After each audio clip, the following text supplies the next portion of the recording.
Welcome to LFC Transfer Hub. Liverpool branded suckers over Jeremy Jacquet £60M transfer. Ridiculous, ridiculous, ridiculous. Liverpool must create European first as incredible sellout danger clear. Third news is Arne Slot and Richard Hughes speaking daily as truth on relationship emerges. Now details. Liverpool have been called suckers for agreeing a £60 million deal to sign Jeremy Jacquet from Rennes. And the future Reds centre-back has been warned he will face increased pressure to perform due to his ridiculous transfer fee. Jacquet will move to Merseyside this summer after Liverpool fought off a challenge from Chelsea to agree a fee for the 20-year-old worth an initial £55M with a potential £5M in add-ons. The defender, who will officially arrive on July 1, has made just 36 appearances in League One and only won his first cap for France's under-21 side last March. And France World Cup winner and former Birmingham City striker Christophe Dugarry believes Liverpool have paid massively over the odds for a player he believes will now have an unfair amount of expectation on his shoulders as a consequence. This isn't meant to offend the player.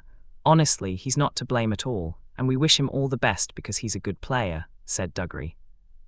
When you have suckers like that, well done to Rennes. Rennes managed to find a sucker like Liverpool for €72M.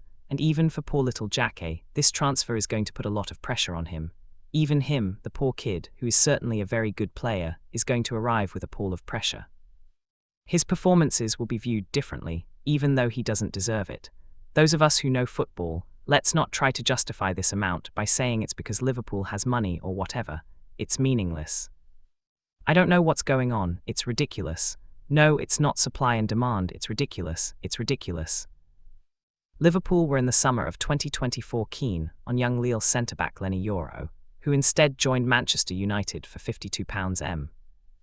And speaking on podcast Rothan Senflam from French outlet RMC Sport, Dugarry added, "Let them continue, all these English clubs, sending tens of millions of euros. This isn't just a two-tiered football situation anymore, it's a football that's lost its mind. Let's stop trying to pretend there's a justification for it. There's no justification whatsoever." Second news is Liverpool must create European first, as incredible, sellout danger clear. The senior team may have booked themselves a place in the last 16 of the Champions League, but Liverpool's next generation still have a bit of work to follow suit in Europe. An under-19 side helmed by Rob Page are in Slovakia this afternoon to take on MSK Žilina in the UEFA Youth League round of 32 clash, kick-off 3:30 p.m.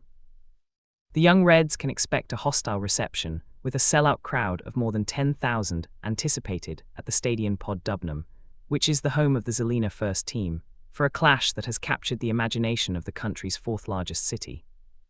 While Liverpool booked their place in the knockout stages by finishing 16th in the UEFA Youth League table, beating Galatasaray, Eintracht Frankfurt and PSV Eindhoven, while drawing with Atletico Madrid, and losing heavily to Real Madrid and Inter Milan, Žilina qualified via the domestic champions path, beating Shelbourne and Red Star Belgrade on penalties after two-legged ties.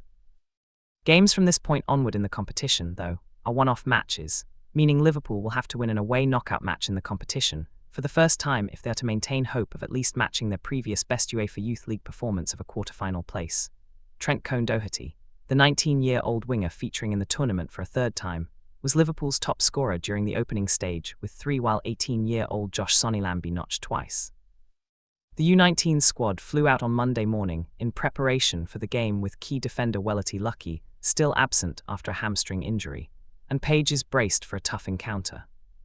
For the U19s to have over 10,000 fans present, that is incredible, he said, so it will be hostile and also a difficult place to go to, but we will relish it. We will have them prepared and be ready to go. For us, to get to this stage of the tournament is a credit to what the lads have done so far. We've had a different team quite a few times as well in this competition. Kieran Morrison, who like Cone-Doherty has featured for Arne Slot's senior side this season, has been one of the star performers for Liverpool in the competition and goes into the game having scored successive winners in Premier League 2. Both the U18s and U21s have won all 4 competitive games played since the new year, although a U19 side was beaten 2-0 at Marseille last month in preparation for the trip to Žilina. "The boys are in a good place," added Page, speaking to Liverpool.com. "We had a good test when we played the friendly away in Marseille, and from a physicality point of view, I think this is what we are going to face in Žilina." It was more like a proper game of football, as opposed to just having a training session here, and it was very worthwhile. Third news is Arne Slot and Richard Hughes speaking daily as truth on relationship emerges. Liverpool head coach Arne Slot and sporting director Richard Hughes have opened up on their relationship behind the scenes, detailing how they work alongside one another and what the plan is for the future. Slot has been under pressure to increase the levels of performance and results in a season that has been difficult for Liverpool at times. The Reds are currently 6th in the Premier League, but he says his conversations with Hughes remain the same, and Liverpool is plotting an upturn in fortunes in the short, medium and long term. We have spoken almost on a daily basis since we started, Slot said on a video published on Liverpool's official YouTube channel. You get to know each other even better. What I really like about working for a sporting director like Richard is that whenever I need him, he is there for me, but also you don't constantly feel the decisions he is making and that he is judging. Maybe he does, but he always finds a really good way of hiding that. You want to have the backup if needed, but you don't want two eyes on top of you with every decision you make. I think Richard finds that balance really well for me to work in ideal circumstances.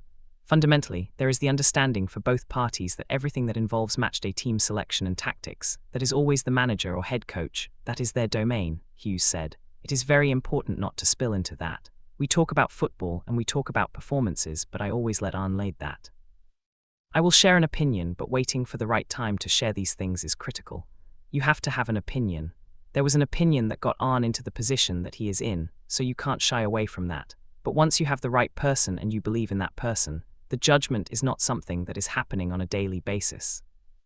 You're working together to achieve something together. Did it help that we came in at the same time?